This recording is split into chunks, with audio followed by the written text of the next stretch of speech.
Hi everyone, welcome to my channel. तो आज की इस वीडियो में मैं आपसे वायरल आउटफिट की कुर्ती की कटिंग एंड स्टिचिंग की वीडियो शेयर करने वाली हूं। तो वीडियो पर एंड तक बने रहिए। जैसे कि हमने पिछली वीडियो पर इसके प्लाजो को तैयार कर लिया था, तो अब की बार हम इसकी कुर्ती को तैयार करेंगे।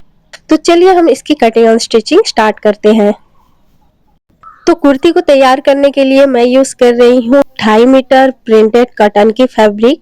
तो मॉडल ने पहना है प्लेन कुर्ती, तो मेरे पास यही फैब्रिक अवेलेबल थी, तो मैं इसी से तैयार कर रही हूँ। आप अपने अकॉर्डिंग प्लेन या प्रिंटेड भी तैयार कर सकते हैं। तो कुर्ती की कटिंग के लिए सबसे पहले हम फैब्रिक को रॉन्ग साइड से 4 फोल्ड कर लेंगे इस तरह से। तो देखिए फ्रेंड्स, ये हमने 4 फोल्ड कर लिया। देन फिर हम अपनी लेंथ लेंगे। तो मेरी लेंथ है 35 इंच। आप अपने अकॉर्डिंग कम या ज़्यादा कर सकते हैं। तो इस पर मैं 3 इंच एक्स्ट्रा लूजिंग रखूंगी फोल्डिंग के लिए, क्योंकि फ्रेंड्स मैं इसे थोड़ा ज़्यादा मोटा फोल्ड करने वाली हूँ, जिससे इसका लुक और भी अच्छा आएगा। तो इस तरह से 38 इंच पर मैंने मार्क कर लिया है। यह हमारा फाइनल मार्किंग है और यह हमारा फोल्डिंग का मार्किंग है। तो इस तरह से लाइन खींचने के बाद हम यहाँ पर अपने शोल्डर का निशान लगाएंगे। जैसा कि पाकिस्तानी कुर्ती है, तो मैं यहाँ पर 7 इंच शोल्डर का निशान लगाऊंगी और यहाँ से आर्म होल के लिए भी 7 इंच पर निशान लगा दूंगी। फिर हम अपने चेस्ट का 4 पार्ट लेंगे। जैसे कि हमारा साइज है 40 इंच, तो उसका 4 पार्ट आएगा 10 इंच। तो 10 इंच पर निशान लगाऊंगी और इस पर 3 इंच मैं एक्स्ट्रा लूजिंग लूंगी, क्योंकि पाकिस्तानी आउटफिट थोड़ा लूज होता है, तो इसलिए मैं इस पर 3 इंच का लूजिंग ले रही हूँ। तो इस निशान को हमें इस तरह से मिला लेना है और ऊपर से 15 इंच पर एक मार्क करना है और यहाँ पर भी सेम हमें अपने वेस्ट का 4 पार्ट लेना है। तो वेस्ट का 4 पार्ट है हमारा 18 और उस पर सेम हम 3 इंच एक्स्ट्रा लूजिंग ले लेंगे। तो इस तरह से हम चेस्ट और वेस्ट का मार्किंग को मिला लेंगे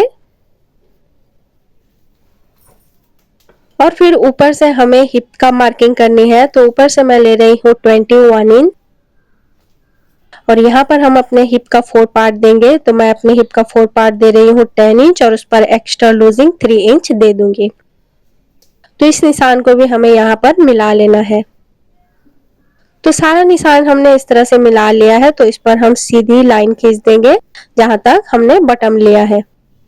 देन फिर यहाँ से हम आर्म होल का निशान लगाएंगे। तो 1.5 इंच पर एक निशान लगाएंगे, उस पर गोलाई दे देंगे। यह हमारे बैक पार्ट का आर्म होल होगा और अंदर की ओर 1/2 इंच का और एक निशान लगाएंगे और उस पर गोलाई दे देंगे। यह हमारे फ्रंट पार्ट का आर्म होल होगा। तो जैसे कि हमने आर्म होल के लिए 7 इंच लिया था, तो ऊपर से हमें 1/2 इंच नीचे की ओर इस तरह से डाउन कर लेना है। तो टोटल आर्म होल आ जाएगा हमारा 6.5 इंच। देन फिर यहाँ से 3 इंच पर एक मार्क करना है नेक के लिए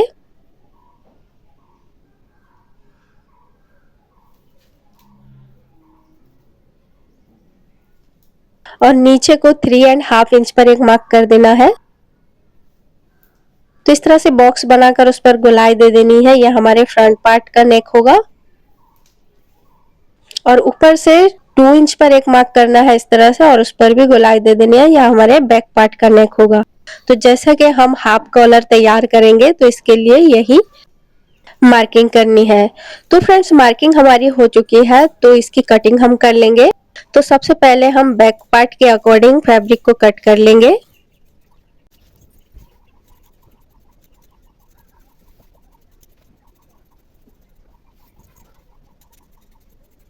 तो फैब्रिक को हमने कट कर लिया है और इसको खोलकर हम बैक पार्ट को हटा लेंगे और फ्रंट पार्ट को एज इट इज सेम हमें फोल्ड कर रख लेना है और इसके नेक को और आर्म होल को हमें कट कर लेना है। तो इस तरह से हमने फैब्रिक कट कर ली है। देन फिर हम फ्रंट नेक को कटिंग करेंगे।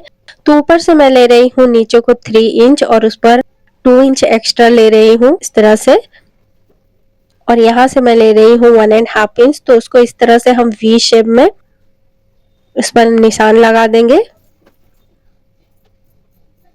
तो वी शेप में हमें ओनली 3 इंच तक कट करना है और सीधा 2 इंच तक हमें कट कर लेना है। तो इस निशान को हमें थोड़ा सा कर्व कर मिला लेना है। तो इसी तरह से और एक फैब्रिक लेनी है इस तरह से और उसको डबल में फोल्ड कर देना है और हमें अपने फ्रंट पार्ट के नीचे इस तरह से रख लेना है। तो इस तरह से रखने के बाद में हमें जैसा कि नेक पर निशान लगाया था तो उसी निशान के अकॉर्डिंग कट कर लेना है। तो फैब्रिक को खोलने के बाद इसके ऊपर मैं वो पट्टी को इस तरह से सेम एज इट इज रख दूंगी और उस पर हाफ इंच का मार्जिन रखते हुए स्टिच लगा दूंगी। तो देखिए फ्रेंड्स, जैसा कि मैंने निशान लगाया है तो उसी निशान के अकॉर्डिंग हमें इस पर स्टिच लगानी है।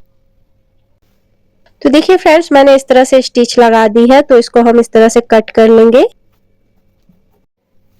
तो कट करने के बाद इसको हम पलटाएंगे। तो पलटाने के लिए ये जो फैब्रिक है उसको हम इस तरह से डबल में फोल्ड करेंगे और उस पर स्टिच लगा देंगे। फैब्रिक को भी हमें सेम डबल में फोल्ड कर लेना है और जहां तक कट है हमें वहां तक स्टिच लगा देनी है। तो देखिए फ्रेंड्स, इस तरह से मैंने डबल फोल्ड कर स्टिच लगा दी है। तो उसको सेम हमें और एक फोल्ड कर देना है दोनों को, तो ये हमारा नेक बनकर तैयार हो जाएगा। तो इस तरह से डबल फोल्ड करते हुए हमें नीचे के फैब्रिक को दोनों को मिला लेना है इस तरह से। तो इस तरह से मिलाने के बाद नीचे हाफ इंच तक हमें फोल्ड कर देना है और उस पर ऊपर से यहाँ तक स्टिच लगा देनी है और यहाँ पर फाइनल स्टिच लगा देनी है। तो ये देखिए फ्रेंड्स, मैंने नेक को कुछ इस तरह से तैयार कर लिया है। होप कि आपको अच्छे से समझ आया होगा। तो फ्रंट पार्ट का नेक हमारा तैयार हो चुका है। तो इसके बैक पार्ट को हमें आपस में मिलाते हुए स्टिच लगानी है। तो दोनों फैब्रिक को मैंने रॉन्ग साइड से आपस में मिला देना है और दोनों के शोल्डर को स्टिच लगा देनी है और फिर दोनों के साइड्स को भी हमें स्टिच लगा देनी है हिप लाइन तक। तो 1 इंच का मार्जिन रखते हुए हमें इस पर स्टिच लगा देनी है हिप लाइन तक। तो देखिए फ्रेंड्स, मैंने स्टिच लगा दी है शोल्डर और साइड्स को। तो इसको हम पलटा लेंगे और इसके साइड्स पर जो खुला वाला पार्ट होता है उसको भी मैंने डबल फोल्ड कर स्टिच लगा दी है और इसके दामन पर भी मैंने डबल फोल्ड कर स्टिच लगा दी है। देन फिर इसके कलर को मैंने इस तरह से कट कर लिया है और इसको फैब्रिक में हम प्रेस लगा देंगे। तो प्रेस लगाने के बाद इस पर हम हाफ इंच का मार्जिन रखते हुए इसको कट कर लेंगे। तो इसी के अकॉर्डिंग हमें और एक फैब्रिक को कट कर लेनी है। तो इस तरह से 2 पैटर्न तैयार कर लेनी है और फिर हमने जिस पर पेस्टिंग लगाया है तो उस पर हम अंदर की ओर इस तरह से फोल्ड कर इस पर स्टिच लगा देंगे। तो इस तरह से मैंने स्टिच लगा दी है और दूसरा वाले पार्ट के साथ हमें इस पर स्टिच लगानी है। तो दोनों को आपस में मिलाते हुए हमें स्टिच लगानी है। तो ये देखिए फ्रेंड्स, इस तरह से हमें स्टिच लगानी है। तो स्टिच मैंने लगा दी है, उस पर छोटे छोटे कट्स लगा देंगे फोल्डिंग के लिए। फिर हम इसको अंदर की ओर फोल्ड कर लेंगे।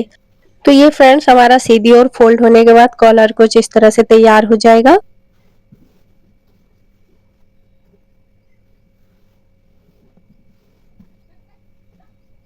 तो कलर हमारा तैयार हो चुका है। देन फिर इसको हम अपनी कुर्ती पर अटैच करेंगे। तो कुर्ती की नेक जितनी भी ओपन है हमें उस पर कॉलर को इस तरह से राउंड कर स्टिच लगा देनी है। तो देखिए फ्रेंड्स, मैंने कॉलर इस पर अटैच कर दी है। देन फिर इसके स्लीव्स को हम लगाएंगे। तो स्लीव्स हमने इस तरह से तैयार कर लिया है।